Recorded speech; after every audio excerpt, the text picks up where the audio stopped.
बिस्मिल्लाहिर्रहमानिर्रहीम। Dear students of class 6, अस्सलाम वालेकुम। How are you all. उम्मीद है आप सब खैरियत से होंगे। हम एक्सरसाइज 2.5 को सॉल्व कर रहे थे, जिसके हमने 7 क्वेश्चंस को सॉल्व कर लिया था। नेक्स्ट अब हम चलते हैं क्वेश्चन नंबर 9 की जानिब। क्वेश्चन नंबर 9 और उसके बाद हम 11 और 12 जो कि इंपॉर्टेंट हैं उनको देखेंगे। क्वेश्चन नंबर 9 की स्टेटमेंट क्या है? There are roses in 12 rose of 8 and jasmine of 15 rows of 14। अब हमारे पास ये एक अलजेब्रिक एक्सप्रेशन गिवन है और हमने इसे मैथमेटिकल इक्वेशन में कन्वर्ट कर write expression for the total number of plants. What is the total number of plants? अब इसमें यहाँ पे देखें, there are roses in 12 rose of 8। अब 12 ये ऑफ का मतलब होता है मल्टीप्लाई, तो इसकी जो इक्वेशन बनेगी, मतलब उसने कहा है right an expression for the total number of plants, तो 12 मल्टीप्लाई बाई 8 एंड का मतलब होता है प्लस, ठीक है जी, प्लस 15 ऑफ 14। 15 ऑफ 14 का मतलब 15 मल्टीप्लाई बाई 14।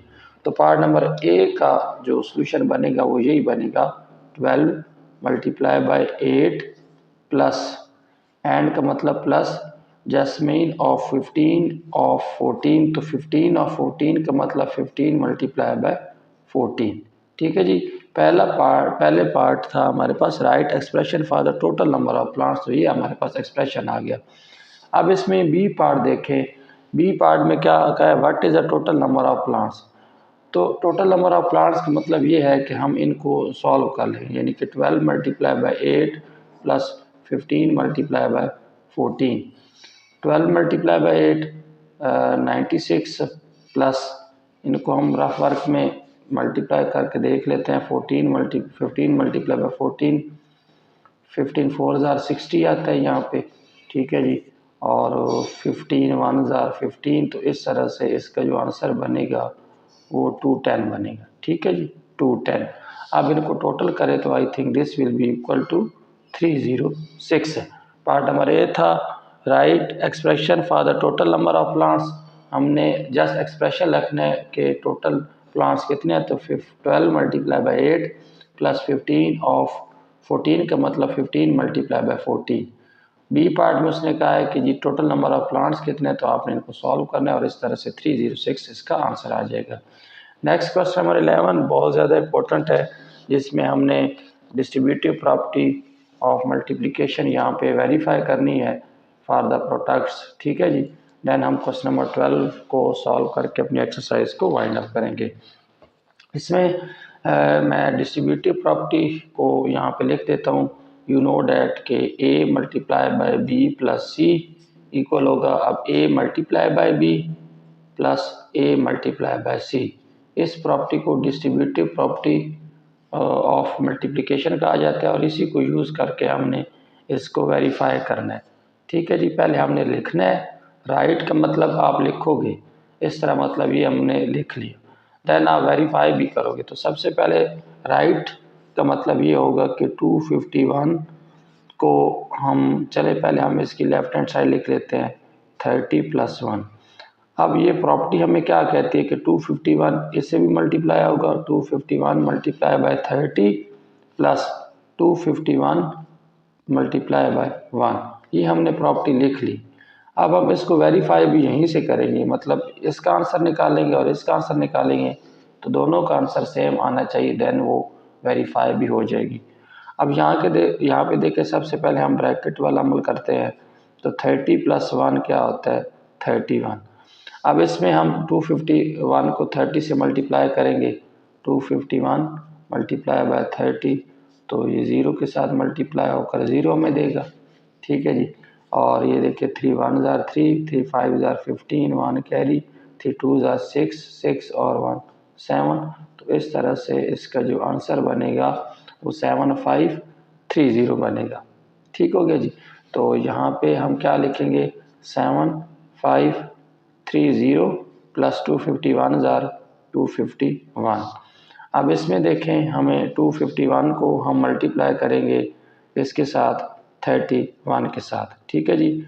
251 मल्टीप्लाई बाय 31, तो ये 1 से जो चीज़ मल्टीप्लाई होगी वो ये एज इट इज़ आ जाएगा, और यहाँ पे देखिए 3 1 ज़ार 3, 3 5 ज़ार 15, 1 कैरी 3 2 ज़ार 6 और 7। इस तरह से इसका जो आंसर आएगा वो क्या बनेगा 7 7 8 1। और इसमें भी आप 7 5 3 0 में 2 5 1 ऐड करें तो 7 7 8 1 ही आएगा यहाँ पे। ठीक है जी। तो ये देख के हमारे पास left hand side right hand side की इक्वल आ गई। तो हमने डिस्ट्रीब्यूटिव प्रॉपर्टी ऑफ एडिशन या ऑफ मल्टीप्लिकेशन ओवर एडिशन को वेरीफाई भी कर लिया। नेक्स्ट हमारे पास पार्ट नंबर 2 है इसका 47 इंटू -50 + 2। सबसे पहले हमने डिस्ट्रीब्यूटिव प्रॉपर्टी को राइट करना है, लिखना है, देन हम उसे वेरीफाई करेंगे। तो 47 मल्टीप्लाई बाय -50 + 2। अब लिखने का मतलब 47 अलग अलग मल्टीप्लाई हो जाएगा। 47 मल्टीप्लाई बाय -50 और प्लस 47 मल्टीप्लाई बाय 2, यानी कि इस 47 को हमने 50 के साथ में मल्टीप्लाई कर लिया और 2 के साथ भी। अब इस तरह से हमारे पास 47 -50 में से 2 निकाला जाए तो क्या आता है -48 इज इक्वल टू 47 को 50 से आप मल्टीप्लाई करोगे पहले और इसमें प्लस माइनस माइनस लिखेंगे। यहाँ पे हम इसको मल्टीप्लाई कर लेते हैं। चलिए यहाँ पे कर लेते हैं 47 को 50 से मल्टीप्लाई करें तो ये 0 0 7 5 ज़ार 35 3 कैरी और 5 4 ज़ार 20 और 23। तो इस तरह से इसका आंसर बनेगा 2350 2350 2350 प्लस 42 को 7 से मल्टीप्लाई किया जाए तो ये आपके पास क्या आता है 94 आता है। क्लियर है जी। अब इसके अलावा आपने 47 को 48 से मल्टीप्लाई कर देना है। 47 मल्टीप्लाई बाय 8 करें रफ वर्क में तो यहाँ पे क्या 7 8 ज़ार 56 5 कैरी 8 4 ज़ार 32 32 प्लस 5 37 और 4 7 ज़ार 28 2 कैरी 4 4 ज़ार 16 16 और 2 18। तो इस तरह से इसका आंसर क्या बनेगा 6 8 और 7 15 1 कैरी 8 और 4 12 8 और 4 12 1 कैरी 2। तो इस तरह से इसका जो आंसर बनेगा वो प्लस माइनस माइनस 2 4 5 6। और यहाँ पे बेटा अगर हम इनको ऐड करें तो ये देखिए 4 + 0 4 9 में 4 ऐड किए जाए 9 में।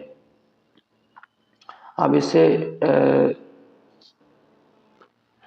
अच्छा यहाँ पे एक मिस्टेक है स्टूडेंट्स। यहाँ पे हमारे पास 8 और 4 यहाँ पे 12 आता है तो यहाँ पे 2 2 5 6 आएगा। यहाँ पे क्या आएगा 2 2 5 6।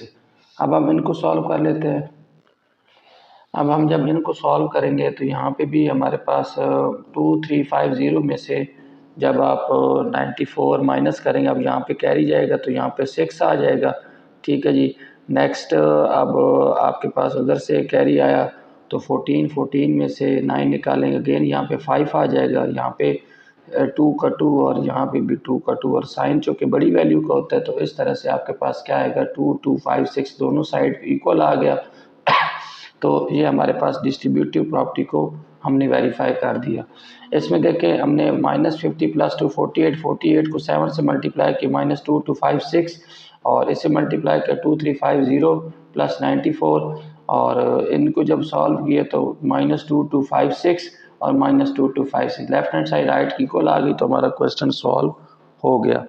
नेक्स्ट अब इसका लास्ट पार्ट है उसे अब देखें पार्ट नंबर 5 है जिससे हमने डिस्ट्रीब्यूटिव प्रॉपर्टी को सॉल्व करना है। अब इसमें कुछ क्वेश्चन ऐसे सिंपली मल्टीप्लिकेशन के हैं तो उनको मैंने सॉल्व नहीं किया, जैसे ये क्वेश्चन है और ये क्वेश्चन जस्ट 3 क्वेश्चन या 4 क्वेश्चन। यहाँ पे भी पार्ट नंबर 6 पे भी ये सॉल्वेबल नहीं, जस्ट आपने मल्टीप्लाई कर देना है। तो डिस्ट्रीब्यूटिव प्रॉपर्टी इन 3 क्वेश्चन में है तो आपने यहीं पर जस्ट वेरीफाई कर लेना है। अब नेक्स्ट आप देखें तो यहाँ पर आप सबसे पहले डिस्ट्रीब्यूटिव प्रॉपर्टी लिखोगे -51 100 -2 ये इक्वल होता है -51 मल्टीप्लाई बाय 100, ये अलग अलग मल्टीप्लाई हो जाएगा। और यहाँ पे देखें तो ये माइनस माइनस प्लस हो जाएगा। ठीक है जी। यहाँ पे carefully minus minus plus 51 multiply by 2। अब सबसे पहले हम लेफ्ट हैंड साइड को सॉल्व कर लेते हैं। 100 में से 2 को माइनस किया जाए तो 98। अब यहाँ पे 51 को 100 से मल्टीप्लाई की जाहिर सी बात है 51 100 आ जाएगा, और 51 को 2 से मल्टीप्लाई किया जाए तो 102 आ जाएगा।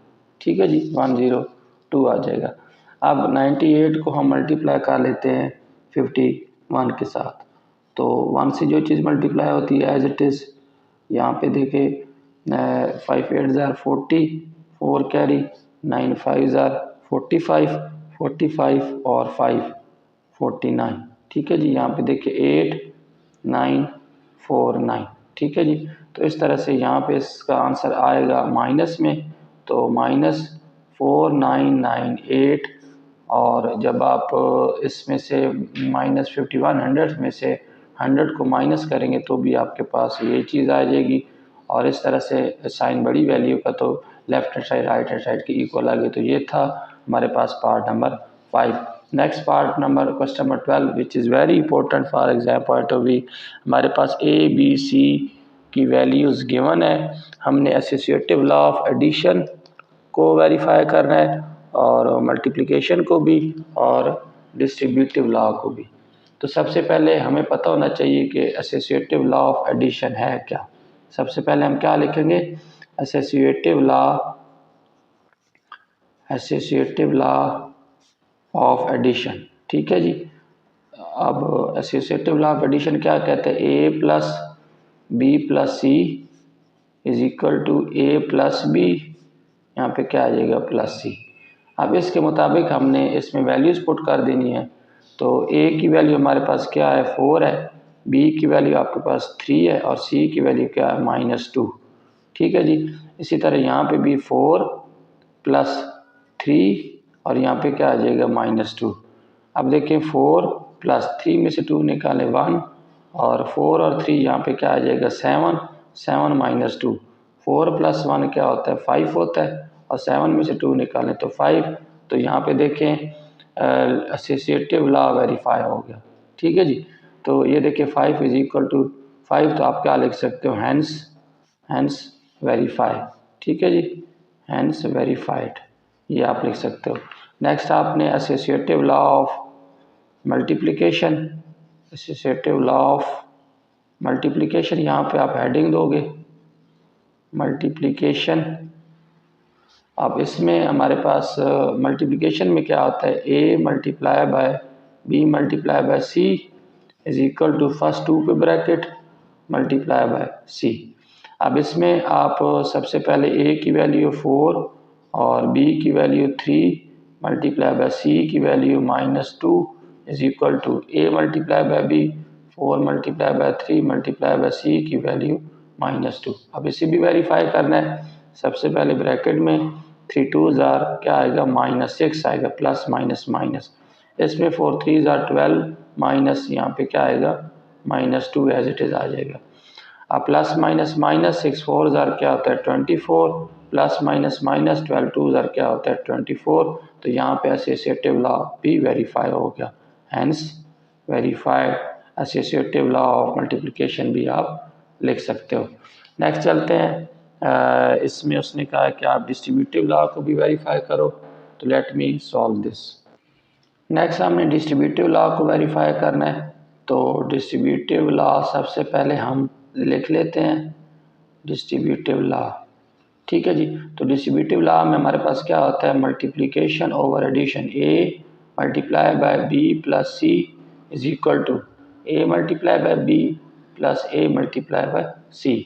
अब इसमें आपके पास वैल्यूज़ गिवन है, a की वैल्यू आपके पास 4 गिवन थी, b की वैल्यू आपके पास 3 गिवन थी और c की वैल्यू आपके पास क्या गिवन थी -2। ये वैल्यूज़ आप ऊपर नॉमिनेट कर दें, पुट कर दें, तो 4 × 3 - 2 इज इक्वल टू 4 × 3, इसको सॉल्व करेंगे, प्लस 4 × -2, यानी कि ये a मल्टीप्लाई हो गया 3 के साथ भी और 2 के साथ भी। तो ये देखिए 4 × 3 + 4 × -2, तो 4 पहले ब्रैकेट वाला हमारा 3 में से 2 निकाले 1, 4 3 ज़ार 12, और ये देखिए प्लस माइनस माइनस आएगा, 4 2 ज़ार 8 आ जाएगा। तो यहाँ पे देखिए 4 1 ज़ार 4 और 1 ज़ार 4 एंड 12 में से 8 को माइनस किया जाए तो यहाँ पे क्या आंसर आता है, 4 आंसर आता है।